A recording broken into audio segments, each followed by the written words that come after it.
Mula sa pusod ng kagubatan, makikitang tumatakbo ng mabilis sina Javier at Jericho. Mo'y singbilis ng jaguar ang kanilang mga paa. Walang humihinto at todo hataw ang mga binti nila sa pagkilos. Walang naglalakas ng loob na lumingon sa likuran kahit isang dosenang palaso na ang umuulan mula sa mga bandidong nasa likuran. Isang grupo ng mga bandido ang naghahabol sa kanila. May mga dala itong itak at palakol, habang mabilis na hinahabol ang dalawa na animoy hayok na hayop at gigil na mahuli sila. Hinabol sila ng mga ito nang maispatang pumasok sila sa teritoryo. Halos kapusin na ng hininga si Javier sa pagod at nangangalay na rin sa mga binti niya, pero patuloy pa rin ito sa pagtakbo. Nauuna sa kanya si Jericho na medyo napapalingon na sa likuran kung saan nakasunod pa rin sa kanila ang mga bandido. Sa dami ng mga bandido ay halos nag-aalangan din si Jericho na harapin ito, lalo pat mag-isa lamang siyang aharap at ikinatatakot niya pa ay si Javier. Baka lalo lang silang mapahamak kapag pinilit pa niyang lumaban. Takbo lang ng takbo ang ginawa ng dalawa. Nagpasikot-sikot sila ng daan upang iligaw ang mga naghahabol na bandido. Sa dulo ng kakahuyan ay may natanaw silang parang isang shrine. Napapalibutan ito ng mga puno at malalaking bato sa paligid. Tumakbo sila papunta roon hanggang sa makarating sa masukal na bahagi ng shrine. Mabato ang paligid na hinintuan nila kaya napagpasyahan nilang magtago sandali sa malalaking batong nakabuslak sa tabi ng mga puno. Naghintay sandali sina Jericho at Javier sa bukana ng shrine hanggang sa makalagpas ang mga bandido bago sila lumabas sa pinagtataguan. "Nakalayo na ba sila?"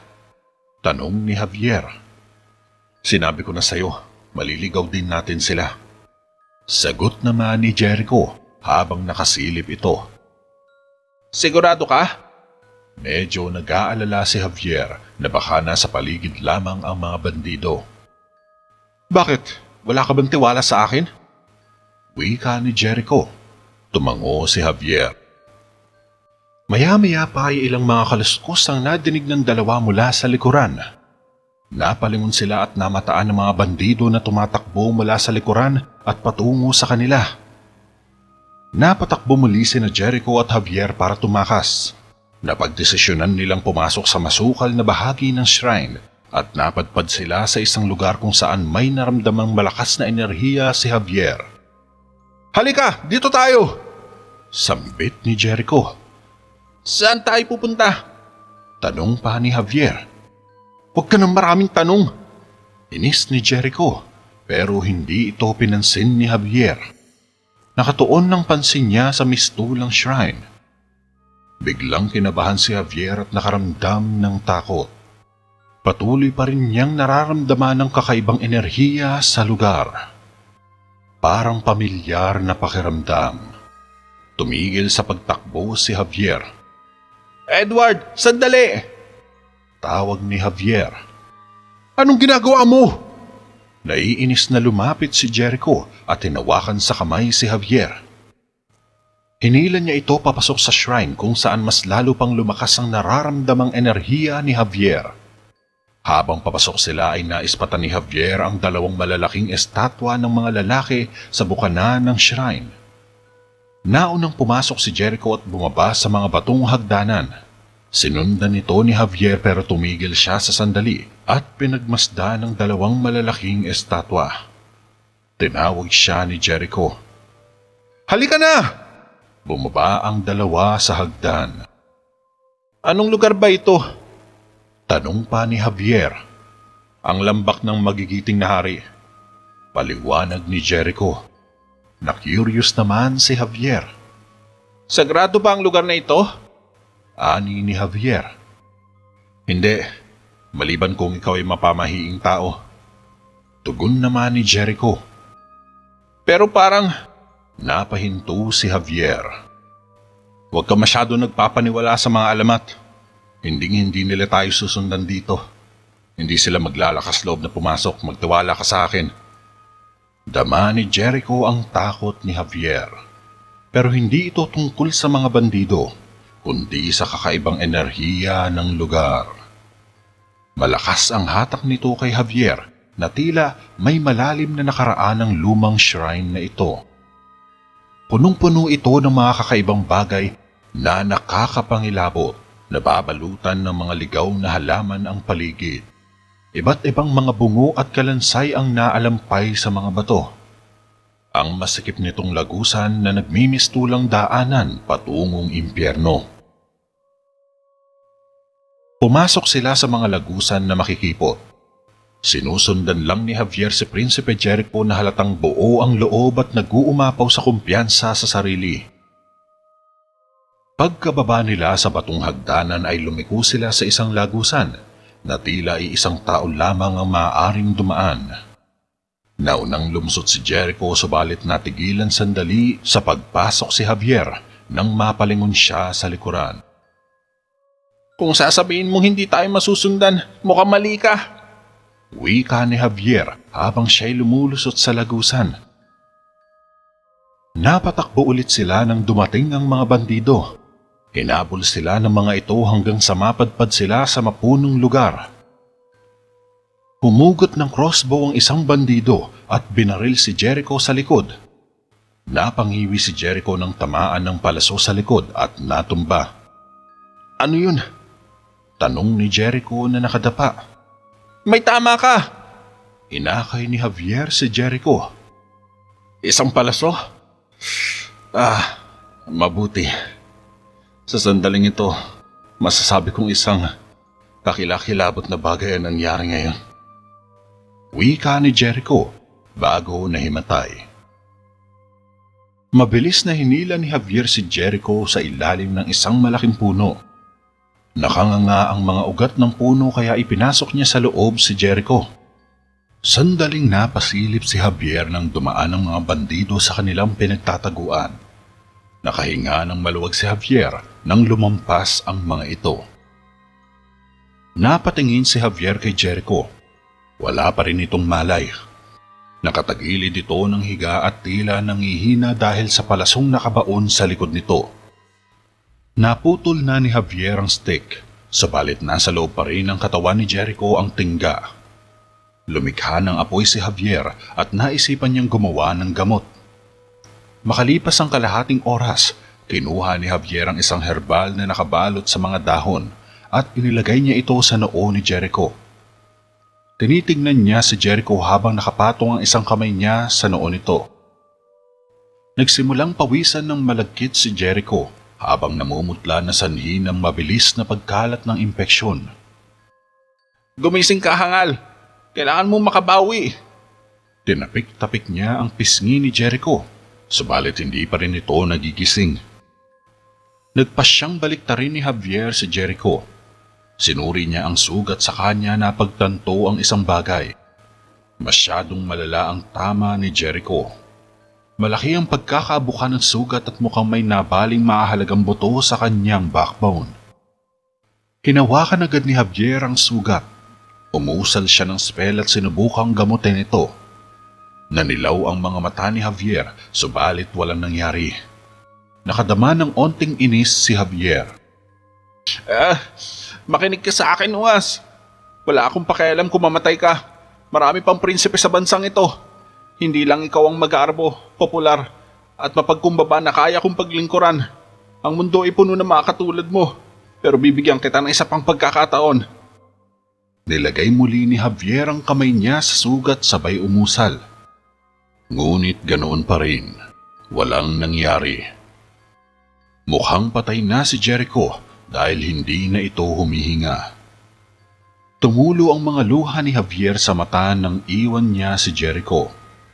Umiiyak siyang hinuhugasan ng dugo ni Jericho na bumahid sa kanyang mga kamay mula sa tubig ulan na naipon sa lupa. Sabihin mo nga, bakit ka umiiyak? Isang boses ang narinig ni Javier. Napatingala siya kaagad at nakita ang isang matandang nakabalabal na puti na nakatayo sa pagitan ng malaking bato.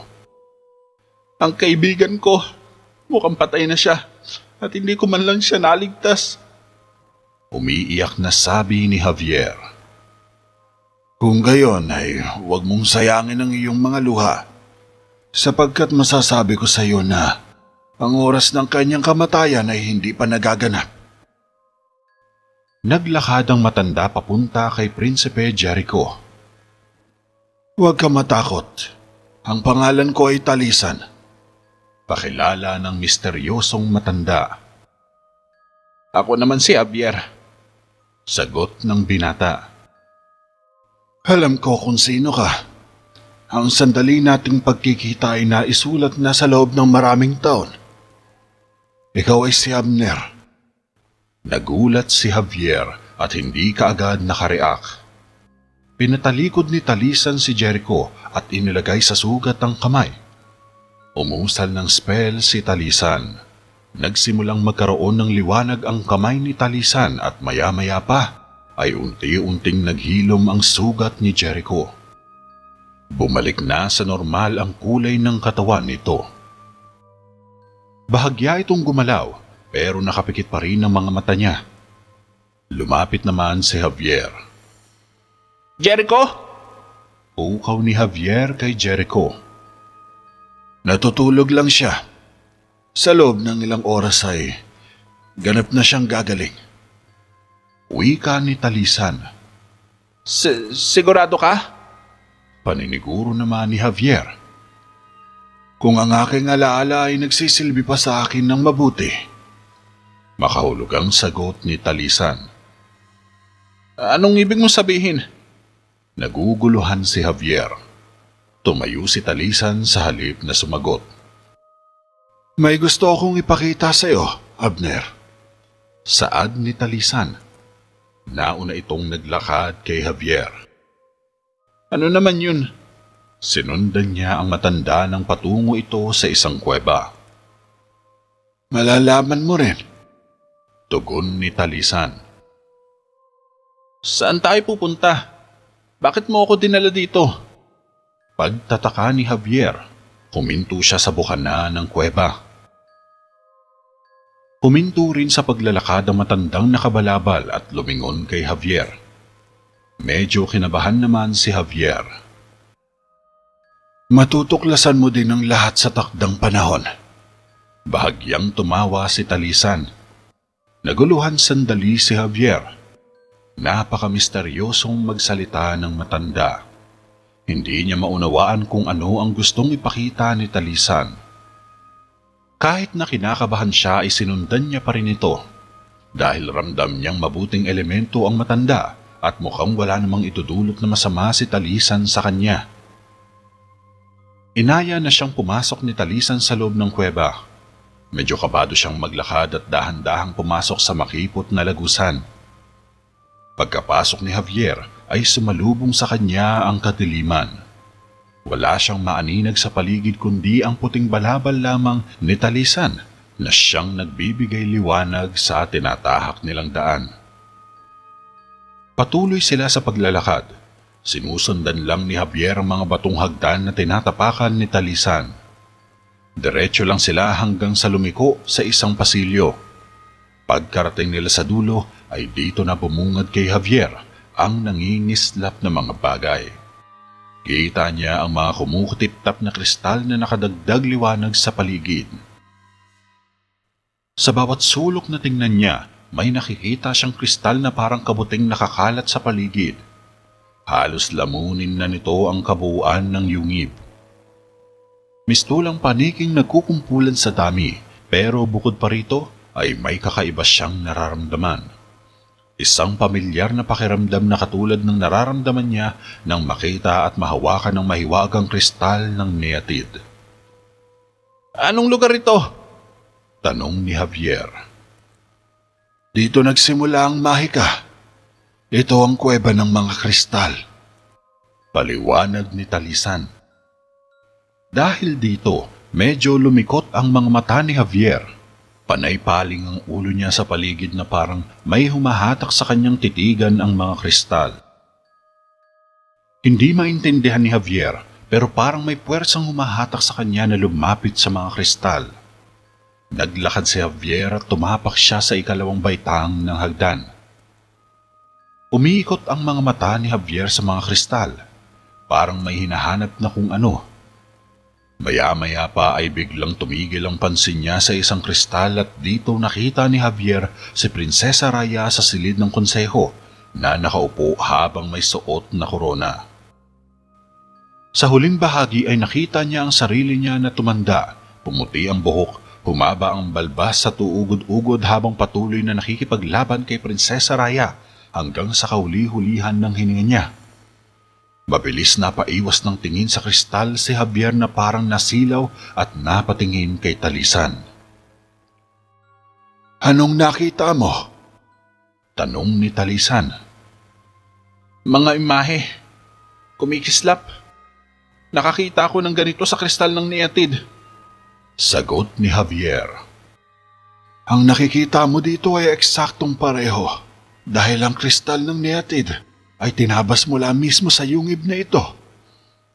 Tingnan mo sila, Abner. Tingnan mo sila. Marami pang lihim ang mabubunyag." Wika ni Talisan. Sumunod naman si Javier. Tiningnan niya muli ang mga kristal ngunit umiling at humarap kay Talisan. Hindi! Alisin mo na ako dito. Paano ako makakabalik kay Jericho? Tanong ni Javier. "Ang hinaharap ay nakatago sa lahat, maliban sa ilang tao lamang, Abner. Isa ka sa mga taong nakikita ang hinaharap." Saad ni Talisan. Hindi, naranasan ko na ito dati. Natatakot si Javier dahil ayaw niya na ulit maranasan ang nangyari noong makita niya sa loob ng kristal ang pagkawasak ng Terraveda. Dahil sa mga nakita ay maraming buhay ang nawala. Mga tirahang sinalanta ng malaking nilalang na pinagkakatiwalaan niya. Ayaw niya nang maulit ang mga bagay na ito. Natatakot siya na baka isa sa mga mahal niya sa buhay ang makitang mamatay sa bisig niya. Isa ito sa mga bagay na pinagsisisihan niya. Nanlilisik na tinignan ni Javier ang matandang engkantado. Nakalmado lang na nakatayo sa harapan niya. "Marahil ay may dahilan kung bakit ka dinala dito sa panahong ito," sambit ni Talisan. Anong dahilan? Tanong agad ni Javier. "Tanging ang mga kristal ang makakapagsabi sa iyo niyan. Naglalaman ng mga ito ng mga pangitain sa hinaharap na hindi pa nagaganap. Ang mga sekretong ibinubunyag nila Abner ay natatangi sa iyo at ikaw lamang ang makakakita nito. Tingnan mo sila, Abner. Titigan mo sila. Gamitin mo ang iyong mga mata sa kabutihan." Ani ni Talisan. Natigilan si Javier sa mga sinabi ni Talisan. Ani mo'y nahihipnotismo siya at di kalaunan ay nakita niya na lang ang sarili na bumababa sa hagdan at tumingin sa mga kristal. Habang nakapokus si Javier sa mga kristal ay may isang bolang liwanag ang lumitaw sa tabi ni Talisan. Huminto si Javier sa ika-6 na baitang. Tumingin siya sa isang kristal at nasulyapan niya muli si Raya na nakasakay sa isang puting kabayo habang pinapasayaw ito. Sa susunod na bahagi ay nakitang hinugot naman ni Raya ang isang magarbong punyal. Naglalakad ito sa isang koridor na may pulang balabal. May pulang likidong tumutulo mula sa mga daliri ng isang tao.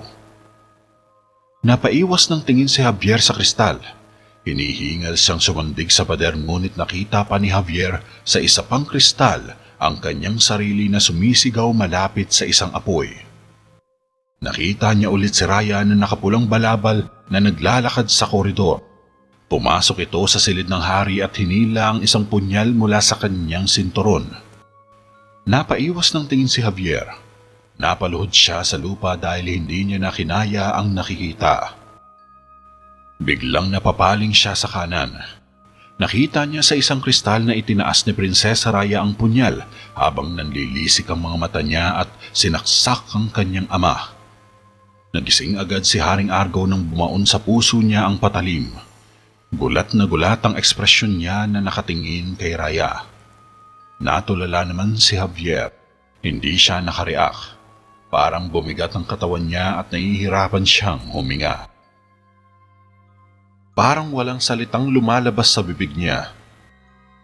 Maya-maya pa ay hindi niya namalayang tumutulo na pala ang mga luha sa mga mata niya. Anong nakikita ko? Tulalang sabi ni Javier. Napahawak siya sa ulo nang makaramdam ng sakit. Animoy pinipiga ng pison ang bungo niya. Ano yun? Napatingin siya agad kay Talisan, ngunit wala na ang matanda sa kinatatayuan nito. Mahiwaga itong naglaho na parang bula. Ilang oras ang nakalipas, nasa state of shock pa rin si Javier nang makabalik sa kakawian. Naka-Indian seat ito na nagme-meditate malapit kay Prinsipe Jericho. Nanginginig tulala at tila hindi makapag-isip ng tama. Pero bigla siyang natauhan ng batuin siya ng bag ni Jericho. Tinamaan siya sa mukha pero nasalo ang bag. Para kang gulat na tuod ani ni Jericho. Bumalik na ang kanyang lakas na parang hindi man lang ito dumaan sa bingit ng kamatayan. Magaling at masiglang masigla ang katawan. Ayos lang. Hindi naman ako katulad ng iba dyan na mukhang... Di bale, tara na nga. Inis na tumayo si Javier at nauna ng naglakad. Sinasabi mo ba na mukha akong palaka? Tanong pa ni Prinsipe Jericho. Oo, at baka isang araw ay magbagong anyo ka at biglang maging isang gwapong lalaki. Dahil ipinagbawal ang mahika, malamang na hindi ka na makakabalik sa dati. Tara, alis na tayo. Maautoridad na utos ni Javier. Aba, Javier, baka nakakalimutan mo akong nag-uutos, di ba? Saad ni Jericho. Oo, handa ka na? Tara na! Sagot ni Javier. Napailing na lang si Jericho. Nag-aagaw na ang dilim at liwanag nang makarating sina Javier at Jericho sa ibabaw ng lambak na may malawak na taniman ng palay. Nag-aagaw na rin ang init at lamig sa paligid. Malayo-layo pa ang lalakbayin nila kaya nagmamadali si Javier sa paglalakad. Nauuna siya sa pagbatas sa daan habang nakasunod lang sa likuran si Jericho na halatang tinatamad na sa paglalakad. Hindi ko maintindihan. Sabi mo may palaso ko sa likod. Paano nangyari yun puro pasalang ang nararamdaman ko? Taka ni Jericho. Hindi ko rin alam Sagot ni Javier. Javier. Lumingon si Javier habang patuloy na naglalakad. Napahawak si Jericho sa likod. May nangyari ba na hindi mo sinasabi sa akin? Seryosong tanong ni Jericho. Wala. Maikling tugon ni Javier. Sige na. Alam ko may ginawa ka na namang kalokohan sa akin. Wika ni Jericho. Tiyak na makakabawi ka rin. Sagot ni Javier. Hindi mo pa rin sinasagot ang tanong ko. Patuloy na sinusundan ni Jericho si Javier pero nagtataka ito sa pagiging tahimik ni Javier. Ang palaso ay hindi tumagos sa baluti mo at nung ikaw ay nahulog, nabagok ang ulo mo. Pagsisinungaling ni Javier. Medyo nalilito naman si Jericho.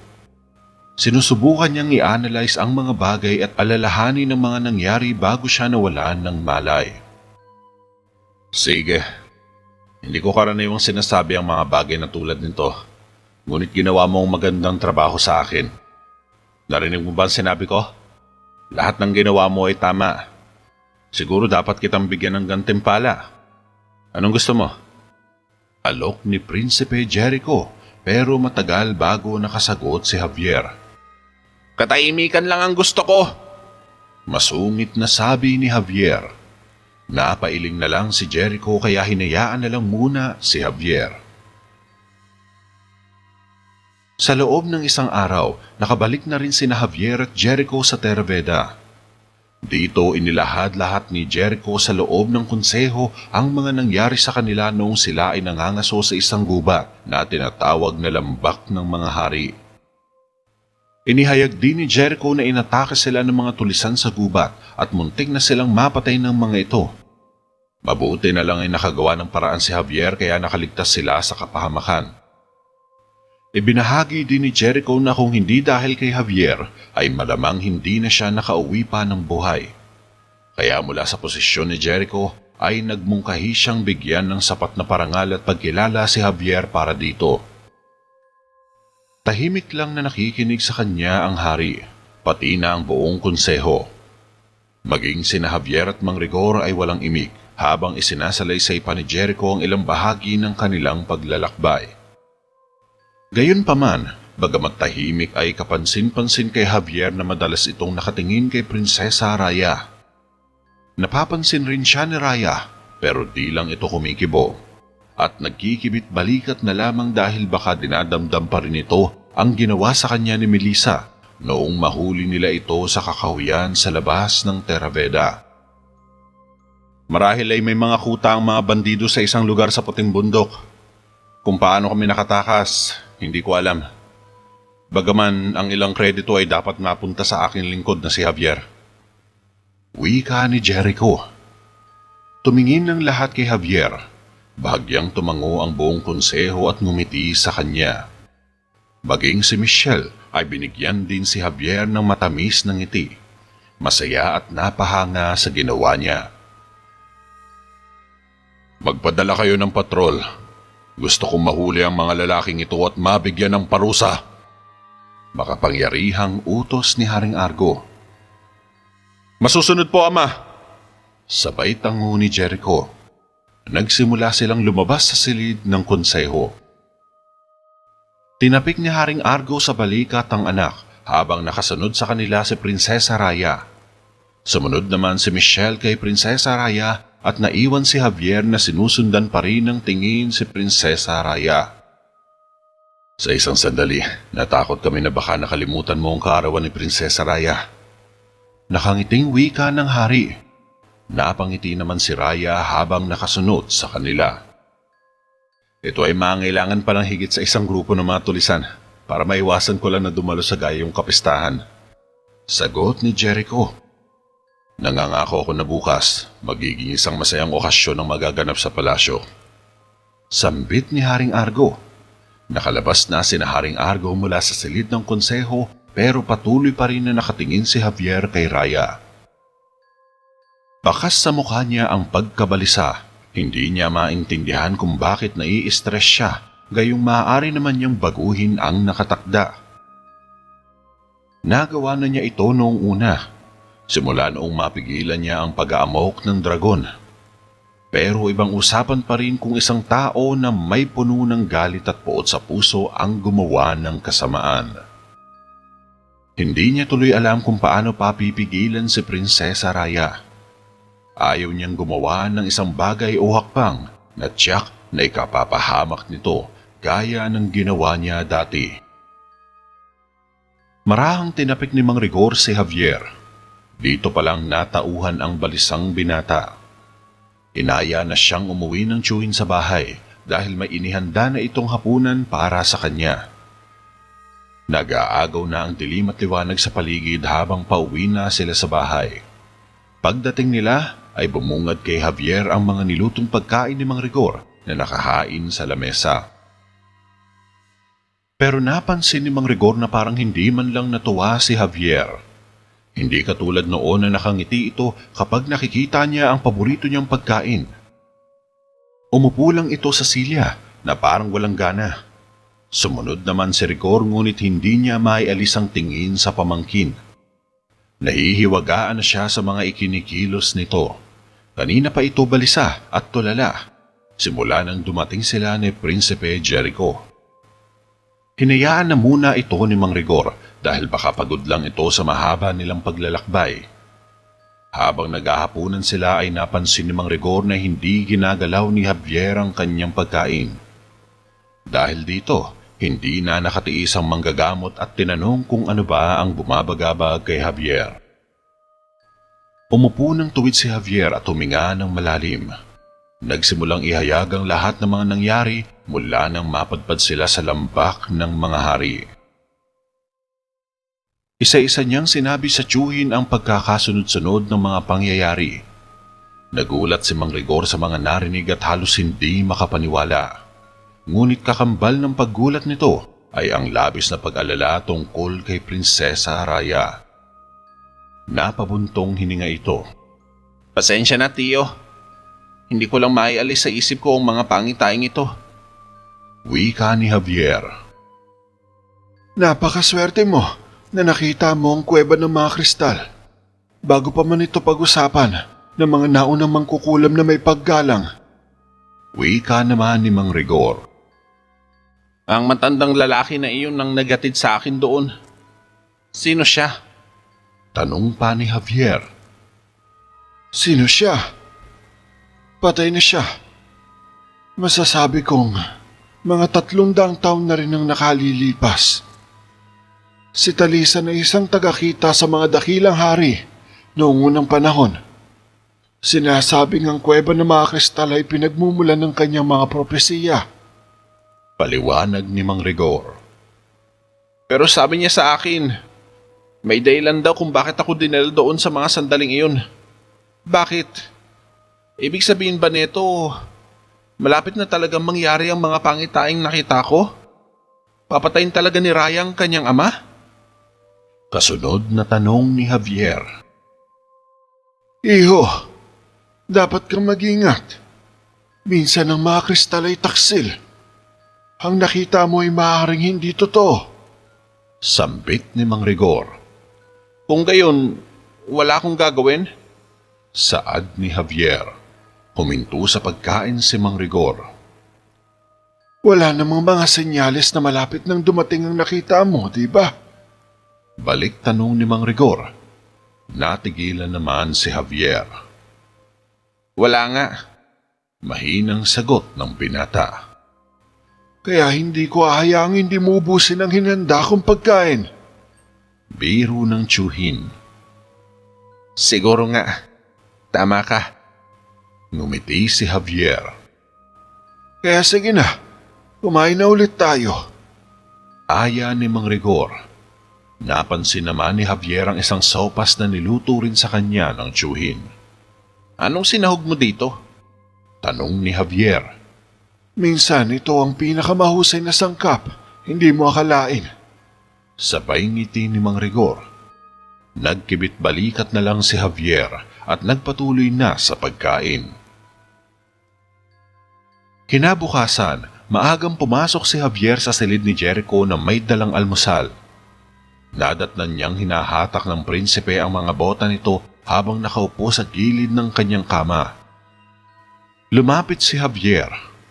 Bumangon ka na pala. Wika ni Javier. Nilagyan niya ang tray ng almusal sa ibabaw ng desk ni Jericho. Lumundag-lundag si Prinsipe Jericho nang maisuot ang kanyang mga sapatos. Kaarawan ngayon ni Raya eh. Kailangan ko siya bigyan ng regalo. Sagot ng prinsipe. Ano naman ang nakuha niya sa'yo? Usisa naman ni Javier. Sekreto lang. Pakipot pa ni Jericho. Sige na, sabihin mo na sa akin. Pangungulit ni Javier. Tinapunan niya ng isang mansanas si Jericho na kaagad naman nitong nasalo. Isang punyal.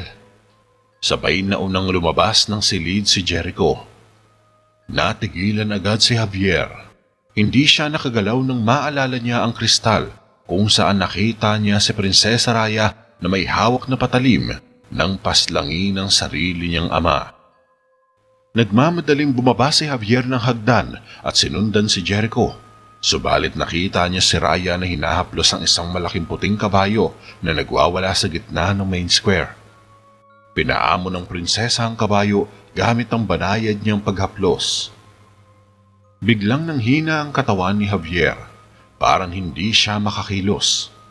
Mukhang nagsisimula ng gumalaw na parang baraha ang mga senyales ng pangitaing makita niya sa loob ng kristal. Tila malapit na itong maganap. Nagmadaling umuwi sa bahay si Javier para sabihin kay Mang Rigor ang mga nakita niya ngayon. Nadatnan niyang nakaupo ang manggagamot sa desk at may ilang pinagkakaabalahang bagay sa libro. Nangyayari na ito. Ang pangitaing nakita ko ay nagsisimula na. Hangos ni Javier. Huminahon ka, iho. Pagpapakalma naman ni Mang Rigor nang makapasok sa bahay ang pamangkin at labis na hinihingal. Nakita ko na lang si Raya na hinahaplos ang isang kabayo na eksaktong nasa kristal. Medyo pasigaw na sabi ni Javier. Sigurado ka ba? Napatigil kaagad sa ginagawa si Mang Rigor at tumingin kay Javier. Ito ay ang parehong imaheng nakita ko sa kristal. Maniwala ka! Paniniguro ni Javier. Pero lagi siyang nakasakay dito. Hindi nga pangkaraniwan na makita siyang may kasamang kabayo. Saad ng matanda. Hindi lang ito. Ang makukuhang regalo ni Raya mula kay Jericho. Sinabi niya sa akin na ito ay punyal. Pagbubulgar ni Javier. Isang punyal. Javier, sobra na yata ang reaksyon mo. Maaaring kahit anong punyal ay pwedeng ibigay na regalo. Tulad na nakita mo ngayon kay Raya na may kasamang kabayo. Baka regalo niya rin yun mula kay Haring Argo. Wika naman ni Mang Rigor. Pareho nga ito sa mga nakita ko sa kristal. Bakit ba ayaw mong maniwala? Inis na sabi ni Javier. Hindi ako naniniwala. Pero makinig ka, iho. Hindi ito isang bihirang tanawin. Huwag mong isaalang-alang ang lahat. Baka magdulot lang ng kapahamakan. Makahulugang sabi ng manggagamot. Hindi na nagsalita pa si Javier. Lumabas na lang siya ng bahay at bumalik sa silid ni Jericho. Pagkapasok niya sa loob ay naabutan niyang nakabalik na sa kwarto si Jericho. Nakita niyang nakaupo ito sa lamesa at tila may pinagkakabalahang bagay. Javier, naayos mo na ba ang aking mga susutin para sa okasyon? Tanong ni Jericho. Naku, hindi. Sagot ni Javier. Nakalimutan pala niyang ihanda ang mga roba ni Jericho. Ano pang ginagawa mo? Anang ng prinsipe habang may kinakalikot na bagay sa loob ng isang maliit na kahon. Nasambit lang ni Javier. Tama. Maaari ka na magsimula sa pamamagitan ng pagtupi ng aking roba. Inihagis ni Jericho kay Javier ang isang pulang roba. Natakpan tuloy ang mukha ng binata. At linisin mo na rin pala ang aking kamiseta.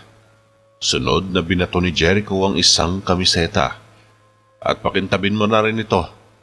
Huling tinapo ni Jericho ang 2 pares ng bota kay Javier. Isinara ni Jericho ang maliit na kahon. Umagaw ito sa pansin ni Javier. Na-curious siya sa laman ng kahon at napansin siya ni Prinsipe Jericho. Ito ang regalo ni Raya. Ano sa tingin mo? Kinuha ni Jericho ang isang plain dagger sa kahon at itinaas ito para makita ni Javier. Maganda, di ba? Iba ang pakiramdam ng balanse nito. Iba ang pakiramdam ng talas ng talim. Nakangiti si Jericho. Kinuha ito ni Javier at pinagmasdan niyang mabuti ang patalim. Oo, ganito lang naman ang gusto ng bawat babae, di ba? Wika ni Javier. Anong ibig mong sabihin? Taka ni Jericho. Bueno, hindi ako eksperto. Ngunit hindi ba mga babae ay karaniwang pumupunta sa magagandang bagay? Tulad marahil ng isang alahas? Binalik ni Javier ang punyal kay Jericho. Medyo naguluhan ang prinsipe ngunit napaisip din siya sa sinabi ni Javier. Kinagabihan, lumabas ng kwarto si Javier nang may pagmamayabang na ipinakita kay Mang Rigor ang kanyang susuotin sa pagdiriwang ng kaarawan ni Prinsesa Raya. Nakabihis siya ng simpleng kamiseta na kulay asul na pinarisan ng mahabang sleeve habang nakaalampay sa kanyang leeg ang paborito niyang pulang panyo. Nakabrush up ang buhok ni Javier, nakakaligo lang din kanina pagkatapos niyang ihanda ang damit na susuotin ni Prinsipe Jericho sa okasyon. Napatingin sa kanya si Mang Rigor na nakaupo sa lamesa at tila abala sa pagsusulat sa ilalim ng kandila. Kamusta ang itsura ko? Umikot ng isang beses si Javier para tingnan siya ng tiyuhin. Katulad ng palagi mong itsura. Diretsyong sagot ni Mang Rigor. Gwapo? Tanong pa ni Javier na nakangiti. Naging tao ka muli. Biro pa ni Mang Rigor. Napakamot tuloy sa ulo si Javier. Nakita ko na ang regalo ni Prinsesa Raya. Sambit ni Javier, lumapit siya sa tiyuhin. Ang punyal ba? Ani ni Mang Rigor. Napakalinaw, pero medyo pangit ang itsura. Mukhang mapurol. Sagot naman ni Javier. Di tulad na nakita mo. Saad ni Mang Rigor. Hindi. Kakaiba yung nakita ko. Parang marangya. Nakakagayak ang itsura. Malamang madidismaya ako kung ako si Prinsesa Raya. Tumawa pa si Javier. Mabuti. Kaya ngayon, maaari mo nang ihinto ang pag-aalala. Wika ni Mang Rigor. Halata rin sa kanyang mukha na tila nakahinga ito ng maluwag. Parang naglaho sa isipan niya ang pinangangambahang bagay at napakampante na rin sa sarili.